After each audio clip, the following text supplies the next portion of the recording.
안녕하세요. 한류의 신과 해외 반응을 소개하는 한류클래스TV입니다. 오늘은 이번 주 넷플릭스 주간 순위를 분석해드리고 4주째 전세계 1위를 달리고 있는 K영화의 미국 영어권 시청자 반응까지 살펴보겠습니다. 매주 수요일은 지난주 일주일간 총 시청 시간을 총 실행 시간으로 나눈 값인 뷰라는 개념의 넷플릭스 공식 주간 순위가 올라오는 날입니다. 저는 이 뷰라는 개념이 어떤 과학적 근거도 없는 그저 미드가 회차가 짧고 실행시간이 짧기 때문에 미드를 띄우기 위한 고도의 넷플릭스 꼼수 순위라고 분석해드렸습니다. 상대적으로 실행시간이 길고 회차가 긴 K드라마에는 가장 불리한 순위집계 방식이라 이 순위집계 방식이 바뀌고 K드라마가 미드를 누르고 1위에 오르기 더욱 힘든 상황입니다. 이 순위집계 방식이 엉터리라는 것이 1시간짜리 영화가 2시간짜리 영화보다 순위집계 방식에서 2배 점수를 더 받는다는 엉터리라는 것입니다. 요즘 시청자들은 1시간짜리 영화도 재미없으면 10분도 보지 않고 2시간짜리 영화도 재미있으면 끝까지 봅니다. 결국 이 상황은 미드에 유리한 것이 아니라 미드보다 더 짧은 실행시간과 회차를 가지고 있는 일본 애니를 어부지리로 더 유리하게 만들었다는 것입니다. 예를 들어 지난 이틀 동안 한국 넷플릭스 순위에서 1위에 올랐던 일본 애니 주스레저는 실행시간이 20분 조금 넘고 회차가 4회입니다. 꼼수 넷플릭스 순위 집계 방식에 최적화되어 있다는 것입니다. 그래서 이번 주 넷플릭스 주간 순위 데이터를 보면 시청 시간으로는 9위이지만 뷰 순위에서는 전체 2위에 올랐다는 것입니다. 이 순위가 얼마나 엉터리냐면 일본에서 이 애니의 시청 시간이 8에서 90%를 기록하고 있고 일본의 기록만으로 전세계 비영어 2위라는 순위에 오른다는 것입니다. 이것은 마치 중국 애니 너자 시즌2가 중국에서 98%의 수익을 내고 이 애니가 2025년 전세계 1위 수익을 낸 영화가 되었다고 하는 엉터리 결과와 같다는 것입니다. 일단 이번 주 넷플릭스 주간 순위를 살펴보고 나머지 이야기를 하겠습니다. 먼저 미국 영화 부문에서는 1위가 올해 10번째 여름이 올라있고 K-POP 데모넌터스는 30주 연속 탑10에 들며 4위에 올라 있습니다. 비영어 영화 부문에서는 대홍수가 4주차가 지났어도 전세계 1위를 지키고 있어서 이 영화의 뒷심을 보여주고 있습니다. 이쯤 되면 이 영화를 망작, 졸작이라 비난했던 악플러들이 과거 안철수의 발언처럼 손가락을 잘라버리고 싶은 생각일 것 같습니다. 제가 이 이야기를 계속 꺼내는 것은 악플과 비평을 구분하지 못하고 막말을 하는 일부 몰상식한 악플러들에게 말하는 것입니다. 물론 개인적으로 이 영화가 재미없을 수도 있지만 쓸데없이 악플로 이 영화를 재미없게 봤다는 시청자들까지 조롱을 하며 자기의 평가가 세상의 기준인 양 말하는 것을 지적하는 것입니다. 저도 누차 이야기하지만 이 영화가 명작이라고 주장하지 않습니다. 하지만 지금 이 4주차까지 전세계 1위를 유지한다는 것은 그들이 주장을 성적으로 반박한다는 것입니다. 악플러들이 가장 많이 쏟아낸 예언이 이 영화는 망작이라 첫 주 며칠만 순위에 들다 바로 탑10에서 물러간다고 장담을 했다는 것입니다. 이쯤 되면 그들이 얼마나 어리석은 판단력을 가지고 있는지 증명됩니다. 다음 영어 쇼 부문에서는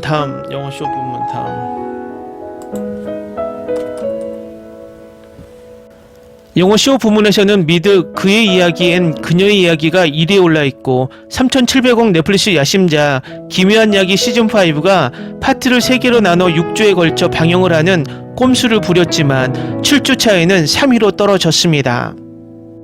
결과적으로 6주에 걸쳐 3개의 파트로 나눠 방영을 해 6주 동안 1위를 유지했다면 이 드라마는 3,700억을 들여서 파트당 2주밖에 1위를 유지시키지 못했다는 것입니다. 넷플릭스는 작년에 2,700억 웬즈데이 시즌2와 3,700억 기묘한 이야기 시즌5로 오징어 게임 역대 기록을 깨려고 부단히 노력했지만 돈은 돈대로 낭비하고 실패로 끝났다는 것입니다. 예를 들어 넷플릭스가 미드 웬즈데이와 기묘한 이야기 시리즈를 K드라마처럼 광고도 예고편 홍보도 없이 넷플릭스에 올렸다면 어떤 결과를 냈을까요? 역으로 K드라마를 저 두 미드만큼의 예산과 홍보를 했다면 어떤 결과를 냈을까요? 이제부터 비영어 쇼 부문의 순위를 분석해 드리는데 이 순위 꼼수가 얼마나 엉망인지 바로 알 수 있습니다. 일단 비영어 쇼 부문 1위는 스웨덴 드라마 재의 땅에 차지하고 있는데 총 시청 시간으로 순위에서는 K드라마에 모두 밀려서 5위에 해당합니다. 이외에 주술회전 또한 총 시청시간이 250만 시청시간으로 1000만 시청시간도 되지 않고 총 시청시간 1위인 한국예능 흑백요리사가 이 애니보다 시청시간이 약 14배 앞서 있습니다. 결국 주술회전은 일본 시청자들이 8에서 90%의 시청시간을 만들어주며 일본 시청만으로 전세계 비영어 2위에 올라 있다는 것입니다.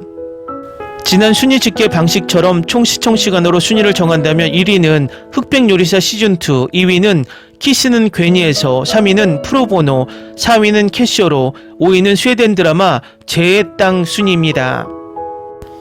결과적으로 이 꼼수 순위 방식이 얼마나 미드와 일본 애니에게만 유리한 순위라는 것이 이번 주 순위로 증명이 됩니다.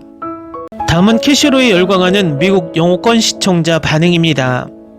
이 드라마 정말 좋았어요. 이준호 주인공이 나오는 드라마 3편을 봤는데 전부 돈 얘기예요. 이 슈퍼히어로들은 고통받고 완전 빈털털이야. 답답해. 싸움 중에 물건이 다 떨어지면 자살할 거야.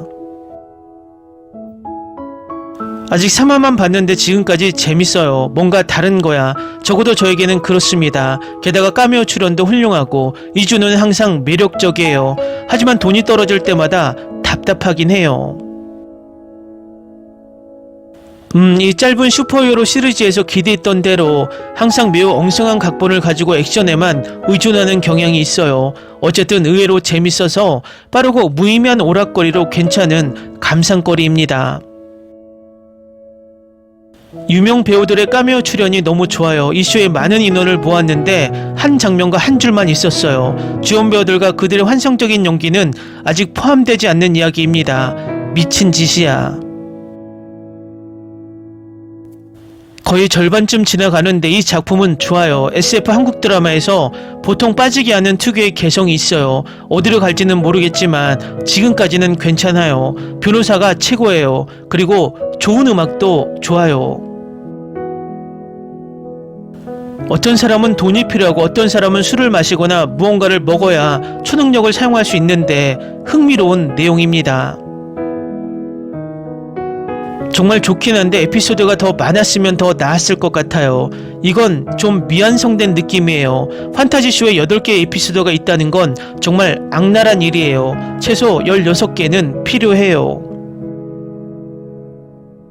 나쁘진 않은데 조금 허전한 느낌이야. 박미아 변호사에 대한 배경 이야기를 좀 더 보여주었으면 좋겠어요. 캐릭터와 대단한 배우들이 낭비되는 것 같아요. 세상이 마치 애니메이션처럼 싸우고 있네요.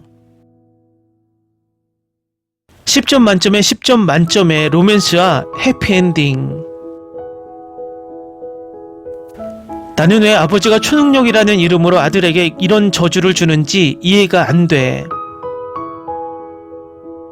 제 생각에는 방은미의 파워가 더 좋다고 생각해요. 그녀는 매우 강하고 그녀의 싸움을 더 많이 보고 싶었거든요. 만약 이게 미국 시리즈였다면 슈퍼솔저를 만들었을 거예요. 마약이 아니라요.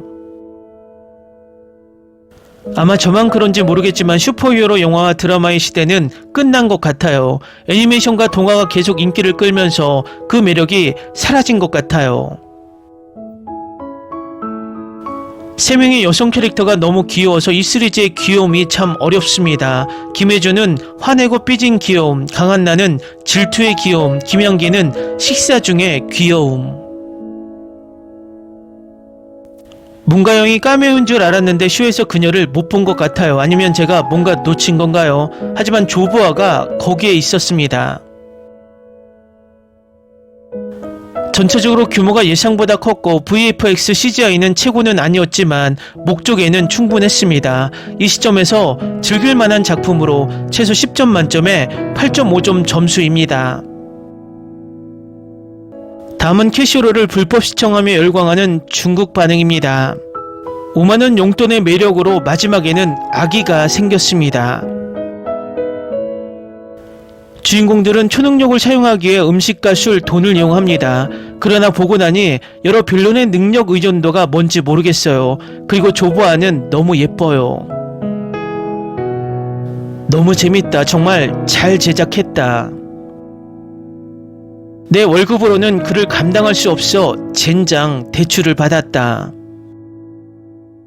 이 초능력은 분명히 현실의 은유입니다. 다른 사람을 돕는 것이 종종 자신에게 더 많은 대가를 치르고 때로는 돈 때로는 생명까지 보상하며 그 결과는 매우 적습니다. 이는 궁극적으로 인간의 선택에 대한 시험입니다. 넷플릭스 영상은 흥미롭고 한 번에 에피소드를 다 볼 수 있는 게 좋아요. 남자 주인공이 너무 불행하다. 저는 이것이 많은 돈을 벌 수 있는 초능력이라고 생각했습니다. 많은 돈을 소비하는 초능력일 줄은 예상하지 못했는데 정말 안타깝네요. 남자 주인공은 불행해. 도와주세요. 이렇게 큰 돈구멍을 어떻게 메울 수 있을까요? 사디스트적이고 웃겨요. 다 봤어요. 정말 좋아 보여요. 하지만 돈이 있으면 모든 게 해결될 수 있어요. 좋은데요. 이준호는 믿음직한 배우로 성장했습니다. 이 에피소드는 태풍 상사보다 낫고 첫화가 매우 매력적이며 정말 비참한 영웅입니다. 왜 넷플릭스가 K드라마에 엄청난 투자를 하는지 알 수 있는 K드라마다. 이 영화의 필터는 매우 작고 완전히 영화적이다. 8개 에피소드 동안 단 한 장면도 버릴 장면이 없으며 편집도 매우 깔끔하고 부드럽다.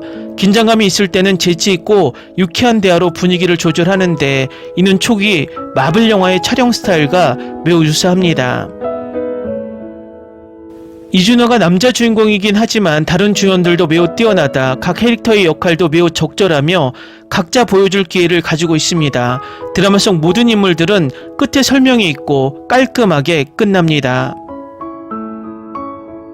3편을 보고 나니 멈추기 힘들어요. 초능력 드라마가 이렇게 흥미로울 줄은 몰랐어요. 제가 가장 좋아하는 장르이고 넷플릭스는 또 한 번 불타오릅니다. 꽤 멋지네요. 대사들도 매우 흥미롭고 현실적입니다. 남녀 주인공은 케미가 좋습니다. 약간의 어두운 유머, 모두가 가장 먼저 떠올리는 영웅은 매우 남성적이고 잘생겼지만 이 주제는 대안적인 풀뿌리 영웅 테마이며 남성 주인공이 더 많은 돈을 쓸수록 초능력이 강해집니다. 개인적으로는 리듬이 좋다고 느껴요. 인간 본성과 현실에 대해 더 깊이 생각하고 시험하고 모든 것이 인간의 이상주의를 결합해서 반드시 실현되는 것은 아닐 수 있다고 생각합니다. 하루 종일 짧은 드라마만 좋아하는 사람들에게는 조금의 씁쓸함도 받아들이지 못하는 사람은 보기 어렵습니다. 연말에 이렇게 따뜻하고 사랑이 담긴 드라마를 보니 정말 좋네요. 댓글 반응 잘 보셨나요? 중국 반응에서 악플을 기대했는데 의외로 극찬의 댓글들이 많아서 놀랍습니다. 아마도 중국에서 이준호의 인기가 높기 때문일 수도 있고 또 그동안 보지 못한 신선한 히어로물이기 때문일 수도 있을 것 같습니다. 재밌게 잘 보셨나요? 여러분의 구독, 좋아요, 댓글, 알림 설정은 영상 제작에 큰 힘이 됩니다. 이 영상을 보신 모든 분들 항상 대박 나시고 행복하시길 바랍니다. Olvida el ganso y los tomates. No hables de las ballenas. No es un acuario. No actúes como tonta. Que eras una genio. ¿Sí? No vayas a presumir, a la gente no le gusta eso. Y no digas cosas sin sentido. Y bueno, ¿terminamos? Hasta pronto. Abogada, tengo mucha curiosidad por conocerla.